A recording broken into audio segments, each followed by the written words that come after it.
Wesh, ça va ou quoi les frères? Aujourd'hui les frérots, c'est un nouvel épisode de Get La Story ma gueule. J'ai fait livreur de pizza chez une grande ancienne de pizza, hein. C'était pas Uber Eats, tout ça. J'ai travaillé pendant mes études et je travaille encore pendant mes études parce que j'aime bien bosser, j'aime bien cette mentalité où en mode faut que tu travailles, faut que tu charbonnes comme un gros porc. Je travaillais en tant que livreur de pizza sur mon petit scooter. Voilà, c'était trop la frappe les frères, hein. En vrai, il y avait énormément de mauvais moments, comme le fait que j'étais crevé et tout. Je finissais super tard le soir, il n'y avait plus de transport en commun pour rentrer chez WAM. Du coup, je rentrais à pied. Voilà, sur la ligne de tram, je marchais je sais pas combien de kilomètres. Il y avait énormément de points positifs où en mode t'étais sur ton scooter l'été, en petit t-shirt et tout. Il y avait le vent frais qui venait sur toi et tout. Et il y avait énormément de côtés négatifs où en mode tous les soirs tu nettoyais le sol comme une merde, tu frottais, tu frottais. T'as vu que j'avais pas des chaussures antidérapantes, je sais pas combien de fois j'ai failli mourir. Je vais vous raconter directement l'histoire, je trouve peut-être la plus ouf qui m'est arrivée et qui a failli avoir des très grosses répercussions pour moi. Et c'est une histoire qui est pas drôle les frères, mais d'un côté que je vais vous raconter parce que je suis introduit, que je raconte tout. Je crois que c'était en juin, il faisait très très chaud. J'entends mes responsables, j'ai bien dit responsables comme ça parce que les responsables ils avaient mon âge, donc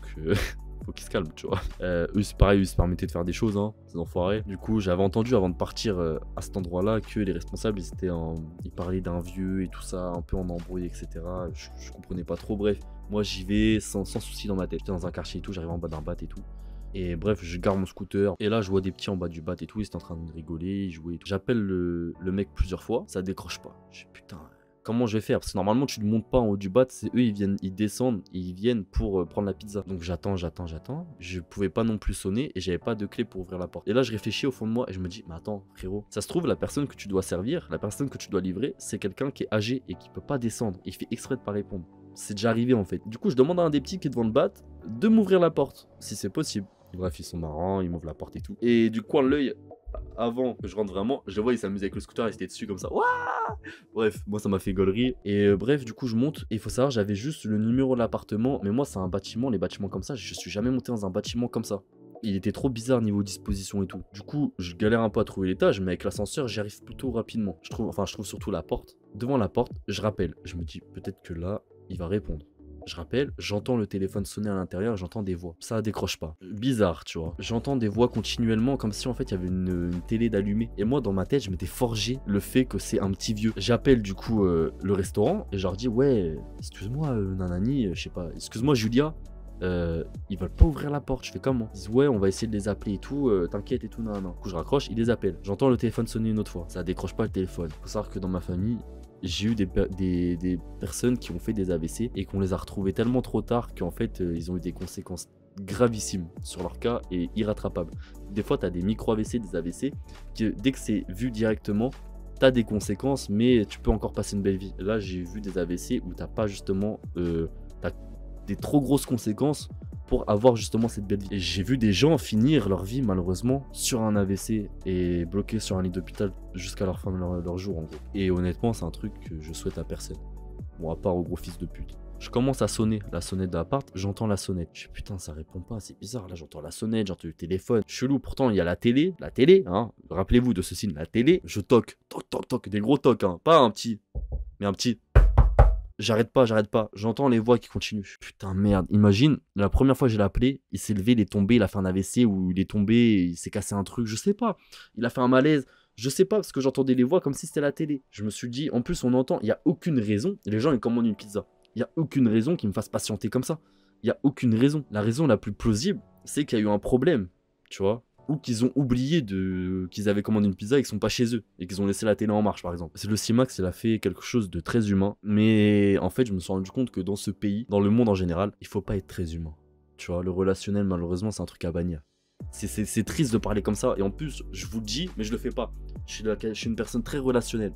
C'est-à-dire que je fais énormément de relationnel dans ma vie de tous les jours et j'essaie d'analyser au mieux les gens pour leur rendre l'appareil en fait, pour communiquer au mieux avec eux, pour être bien avec eux, pour qu'ils soient bien avec moi. Le CIMAX, trop gentil, qu'est-ce qu'il a fait? Il a enclenché la poignée de la porte, ok? Sans rentrer, hein. En fait, je voulais juste voir s'il y avait aucun problème. Je me suis dit, de toute façon, ça doit être fermé, ça s'ouvre. J'ouvre la porte. Donc là, déjà, je suis super gêné de faire ça. Je rentre pas dedans, pas un seul pied. En face de moi, il y a un mur.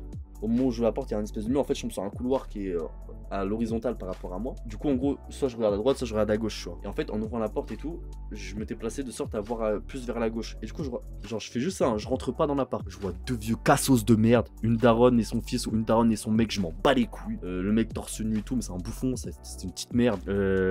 La daronne, une grosse chouin qui est en train de fumer. Et je les insulte parce que je les déteste de toute mon âme. Je les déteste de toute mon âme. J'ai que de la haine envers eux, que de la rancœur à leur donner. Je leur pardonnerai pas. Je les déteste. Qu'ils aillent se faire foutre. Vraiment, qu'ils aient une vie de merde, je m'en bats les couilles, frère. Ils étaient en train de fumer et rigoler comme ça. Les voix que j'entendais derrière la porte, c'était pas une télé, c'était eux qui parlaient tranquillou bilou. Et là, ils arrivent, ils me sautent dessus. Ils arrivent en courant vers moi. Ouais, d'où t'ouvres la porte, sale connard, on va porter plainte, t'es une merde. Oh nan, ouais, ta. Et en fait, j'ai commencé, j'ai dit, excusez-moi. Et ils m'ont enchaîné direct. Parce que tu sais, quand tu travailles dans ce genre de milieu, t'es un peu placé en mode victime. En mode, t'es là, t'es gentil, t'es serviable, tu vois. T'es pas en mode, je vais te rentrer dedans. T'es vraiment serviable, t'essaies de... Puis il n'y a pas de mauvais retour sur toi auprès de ton responsable, auprès du patron, tu vois. Et là, du coup, je commençais, moi, quand j'avais ouvert la porte, à dire, ah, excusez-moi. Sauf qu'en fait, ils m'ont arraché le crâne. Et c'était là, ils m'ont engueulé. Ouais, d'où tu rentres chez nous? Ouais, tu veux voler quoi? Non. Tu vois, j'étais là avec ma petite casquette du restaurant, ma petite tenue du restaurant, avec les pizzas dans la main comme un bouffon. Et là, en fait, je suis en train de me faire engueuler, genre pendant 10 secondes, tu vois. Mais vraiment, genre, ça s'enchaînait, ils m'insultaient dessus. J'étais sous ma casquette, regard noir, sourcils froncés. Et là, en fait, tout me commence à me monter au cerveau d'un coup, tu vois. Et là, je commence à réagir que je m'inquiétais pour des gens qui se foutaient de notre gueule. Et qu'en fait, là où la personne qui a eu une embrouille au téléphone, c'était avec la responsable qui a eu une embrouille au téléphone qui aurait pu m'en parler, c'était avec ces personnes-là. Et ils ont fait exprès de pas décrocher. Alors j'avais rien à voir avec l'autre qui l'a eu au téléphone. C'est-à-dire c'était pas mon problème. En gros, ils ont fait chier un mec, c'est pas son souci. Il a rien fait, il a rien demandé pour ça, tu vois. Que moi je pensais que c'était un truc grave, c'est un truc qui en plus qui me touche moi personnellement plus, parce que forcément ça arrive à des gens de ma famille. Et là frère, là je vois, voilà les gars, là je vois très dire, là je lève la tête, voilà regard noir frère, je tape dans la porte, un petit coup. Vraiment, le but c'était pas de casser la porte, le but c'était de donner un petit coup pour qu'ils ferment leur gueule. Paf, petit coup vite. Ouais, ils ont tous les deux un petit moment de recul. La daronne et le mec là. Tous les deux un petit moment de recul. Et parce qu'ils savent que déjà ce petit coup vif, j'aurais pu leur mettre dans les dents. Je commence à parler, je commence à dire ouais, excusez-moi, mais pourquoi vous répondez pas moi j'ai ouvert la porte et tout. Là, je commence un peu à un peu les embrouiller, mais gentil, sans non plus. Voilà. Et là, il y a le mec là, je sais pas, il a pensé lui allait faire quoi. Il commence à s'avancer comme ça. Ouais, d'où tapes dans la porte comme ça, frère. Voilà, j'ai regardé, j'ai fait toi, approche-toi encore une fois, je te mets 2 baffes, fils de pute. Voilà, il a reculé direct. Il a vu mon regard, que là j'étais livreur de pizza. Je l'ai déjà dit dans une vidéo. T'es livreur de pizza le week-end, la semaine, t'es étudiant, t'as très peu de sommeil, parce que tu fais du sport, tu fais des choses dans ta vie. Faut jamais pousser le bouchon trop loin et être injuste avec ce genre de personnes. Parce que là, je pouvais brûler leur appart, frérot. Je vous dis la vérité, je pouvais brûler leur appart avec un sourire aux lèvres. Et là, je vois, il recule et tout. La meuf a continué à m'insulter. Ouais, fais attention, toi. Ouais, j'ai porté plainte, ouais, nanana. Je commençais à l'insulter. Je suis ouais, ferme ta gueule. Ça y est, frère, là, j'étais parti. Parce qu'en fait, ils m'ont pas laissé parler. Malgré le petit coup de poing, ça les a arrêtés de parler. Mais après, ils m'ont re-sauté dessus, frérot. J'ai pas pu en placer une. Il était torse nu devant sa daronne, un peu en mode bizarre. C'est chelou, frère. Je sais pas si c'était son fils, et les deux, ils font des trucs chelous. Je sais pas, j'en sais rien. J'en ai rien à foutre, je m'en bats les couilles. Et en fait, sauf que lui, il part. Et je me dis, là, je vais me barrer, frère. Parce que Belek, lui, il va sortir un couteau pour me menacer. Parce que j'ai vu, il a pris le zit. Quand on a vu que je pouvais l'enchaîner, il a pris le zit. Et je me suis dit, vas-y, pour défendre sa rhum, ou sa meuf, ou je sais pas quoi. Peut-être qu'il va prendre un couteau, il va vouloir me planter. Je commence un peu à me barrer, mais en marchant, tu vois. Et lors de questions, je cours ou je sais pas quoi, je risque rien, ma gueule. Enfin, dans ma tête, je risque rien. Au pire, il vient avec un couteau.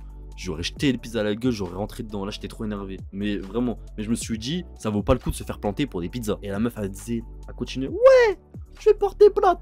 Je me suis retrouvé, je fais pas, vas-y, porte plainte, sale pute.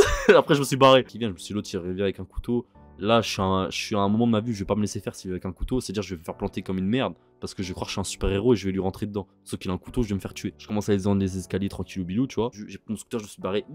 Comme ça, frère. En mode, eux, ils allaient appeler la police et tout. Hein. Ça se trouve, ils l'ont appelé même. Ah, j'étais en train de repartir sur mon scooter. Comme ça, je repartais sur mon scooter et tout. Énervé. J'étais là, je fais. Ouais, putain, ça me casse les couilles. Vas-y, ils m'ont cassé les couilles. Mais de toute façon, rien à foutre. Et quand je vais retourner, tout le monde va être d'accord avec moi. J'arrive dans le restaurant.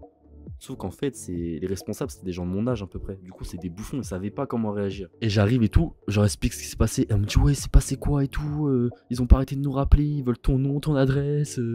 Alors déjà, moi je dis la vérité, qui donne ton adresse? Donne-la moi. Donne-leur mon adresse. Donne-leur déjà pour commencer, on va voir si on va venir. Et là, ils commencent à m'engueuler. ouais, t'es sérieux, t'as fait n'importe quoi. J'explique l'histoire, ouais, t'es sérieux, t'as fait n'importe quoi et tout, t'as pas géré et tout. Je fais, vas-y, bah, je repars pour une autre livraison. Tu vois, j'étais énervé, mais je me suis dit, je continue de travailler. Et là, elle me dit quoi? Elle me dit, non, non, reste ici en attendant. Et puis, le vrai patron, il répondait pas aux appels. Du coup, elle était un peu dans la merde, elle était en stress, la meuf. Du coup, je dis, bah, du coup, je fais quoi? Je me barre ou je continue à livrer? En gros, je suis viré ou. Et elle me dit, bah, je sais pas. Et en mode, elle voulait pas me faire livrer d'autres trucs. Je sais pas, vas-y, je me barre. C'est ça, genre, ça m'a cassé les couilles. J'arrive pour faire ma soirée, il se passe une injustice envers moi et on prend. Oh, on m'engueule et on prend pas du tout ma défense. Du coup, je prends mes affaires, je vais dans le vestiaire, je me change, je me barre en tram. Après ça, le patron il m'appelle pour que j'explique un peu ce qui s'est passé. Il me dit, ouais, je te mens pas. Il me demande ton nom, il me demande ton prénom, ils veulent faire une pré-plainte contre toi et tout.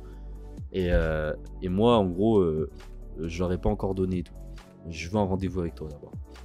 Du coup, un peu plus tard, j'ai pas retravaillé entre temps, j'ai un rendez-vous avec lui et tout. Je lui explique tout ce qui s'est passé comme je vous le dis là, avec mon histoire familiale derrière et tout. Et lui il me dit quoi? Il me dit, la porte elle est pas cassée. Je lui dis non, j'ai touché le truc, c'est juste que j'ai fait vite, tu vois, c'était pour les réveiller. Ils me disent, tu les as pas tapés? Genre, je dis non, j'ai pas levé la main sur eux du tout. T'es pas rentré dans l'appart? Non, j'ai pas mis le pied dans l'appart. Ils sont que deux témoins, ils étaient que eux deux. Y a pas de caméra, y a rien. Il me dit, ils peuvent porter plainte autant qu'ils veulent, y aura jamais rien. Mon patron, c'est un bon de fou. Et ce patron-là, c'est un entrepreneur de fou. Je l'aime trop. Et du coup, bah, j'ai pu continuer à travailler et finir mon contrat très bien avec lui. Il m'a jamais fait de coup à l'envers. Il était droit, toujours avec moi. Il a toujours été droit malgré ce qui s'est passé. Au niveau des suites, apparemment, ils ont rappelé le resto plusieurs fois pour leur dire qu'ils avaient déposé une pré-plainte. J'ai jamais rien reçu. Une pré-plainte, en gros, je vous explique pour ceux qui savent pas. T'as la plainte, c'est au commissariat. Une pré-plainte, c'est quand tu remplis un formulaire sur internet. Et en gros, t'as plus qu'à, entre guillemets, si tu vas dans un commissariat, tu peux faire les démarches pour que ta pré-plainte devienne une vraie plainte. C'est un peu un dispositif de main courante, mais pas vraiment. Parce qu'une main courante, c'est plutôt quelque chose où quelqu'un dépose au commissariat sur toi. Genre, c'est comme une plainte pour prévenir en fait qu'il y a un problème, tu vois. Et comme ça, s'il y a une plainte et que ça va plus loin, et bah, ils peuvent ressortir ces mains courantes que tu as déposées. Qu'il n'y a pas de preuve comme quoi tu n'as rien fait pour que tu aies justice, tu vois. Je dis honnêtement, les gars, le soir, j'étais tellement énervé, j'allais voir un pote en voiture le soir. Bah, j'étais allé voir le cas. C'est un mec qui a fait des vidéos expérience paranormale avec moi, qui a fait une vidéo, il était là aussi pour un Get la Story, mais c'était pas une story à lui, et qui a fait des vidéos gaming avec moi sur ma chaîne gaming. Les frères, c'est un bon de fou, c'est comme un frère pour moi. Et je suis allé le voir et tout, j'en ai parlé, etc. Et sur le chemin, j'ai un pote à moi qui m'a appelé, un autre pote à moi, et j'en ai parlé et tout. Et ce malade, il commence à me chauffer la tête. Il commence à me dire, t'as leur adresse et tout. Dans ma tête, je sais, on va les brûler de leur appart de merde. Et à ce moment-là, non, en fait, à ce moment-là, les gars, heureusement que j'étais allé voir le cas. Parce qu'en fait, ce mec-là, j'ai lu en voiture avant d'aller voir le cas. Et j'étais en train de me chauffer. Ouais, j'ai leur adresse sur mon Waze. Parce que du coup, j'ai adresse récente là. Et je me suis dit, ce soir, on leur rend visite. Et là, on va voir comment ça va se passer. Tu vois, vraiment, j'étais rancunier de fou. Et attends, là, je réagis comme un bouffon qui réagit tout au premier degré et qui n'arrive pas à prendre de la distance et du recul. C'est ça, le problème, c'est ça. C'est quand t'es énervé, quand t'as des émotions trop fortes, t'arrives pas à prendre de la distance avec ce qui se passe devant toi et ce qui se passe dans ta vie. Mais là, à ce moment-là, du coup, j'arrivais pas à prendre de la distance à ce moment-là. C'est-à-dire qu'à ce moment-là, avec ce pote-là, j'allais venir. Mon pote, il fait 2 mètres. C'est-à-dire que j'allais venir cagouler et j'allais leur mettre des gifles. À la daronne, je l'aurais giflé, la daronne. Je m'en bats les couilles. Sale cassos de merde. Mais ces personnes-là sont des merdes pour la société. Ce sont des cafards. J'ai servi des pizzas à pareil, toutes les ethnies, toutes classes sociales, etc. Des petits bourges, des mecs de quartier. Tout le monde. Des meufs, des mecs, des jaunes, des noirs, des gris. Tout le monde, frère. Tout le monde. J'ai jamais eu un problème. C'est-à-dire que là, ça n'a rien à voir avec l'ethnie ou je sais pas quoi. Contrairement à ce qu'on pourrait se penser, ceux qui m'ont cassé les couilles, parce que tu vois, je vais démêler aussi le vrai du faux, c'était 2 blancs. Voilà, mais qu'ils soient blancs ou non, ça change rien. Je le raconte juste pour pas que les gens y pensent ah, c'est encore des maghrébins. Non, c'était pas des maghrébins, les vrais. Parce que j'en vois certains penser ça. Si ça avait été des renois ou des maghrébins, ça aurait rien changé à mon discours. Tu vois ce que je veux dire ou pas? C'est exactement pareil. Même si ça aurait été un de mes cousins à moi, je leur ai dit la même chose. C'est un cafard. Je me dis, nous on bosse, eux c'est des merdes comme ça. Et ça retombe sur nous. Et voilà, ça me dégoûte juste. Et j'ai été dégoûté de ce genre de personnes qui sont des cafards pour notre société, qui sucent le sang de la population qui travaille et qui charbonne. Ils sucent même le sang des étudiants qui travaillent. Bah les gars, j'espère que cette vidéo vous aura plu, elle vous aura fait réagir et susciter quelques émotions en vous. Les frérots, je vous fais des gros bisous. C'était Simax, désolé pour les propos que j'ai eus.